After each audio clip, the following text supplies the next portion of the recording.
প্রবাহ জানতে ভিডিওটি শেষ পর্যন্ত দেখুন।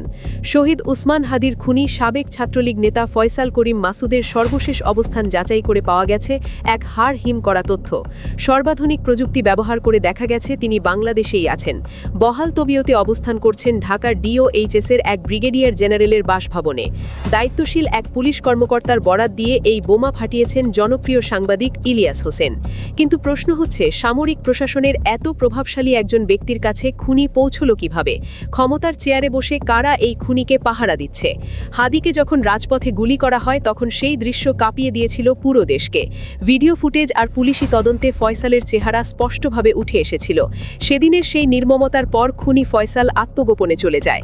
কিন্তু ডিজিটাল যুগে অপরাধের পায়ের ছাপ লুকানো সম্ভব নয়। তদন্তকারী কর্মকর্তারা ফয়সালের লোকেশন ট্র্যাক করেছেন, আর সেই লোকেশন সরাসরি নির্দেশ করছে ঢাকার ডিওএইচএসের একজন প্রভাবশালী ব্রিগেডিয়ার জেনারেলের বাসভবনকে।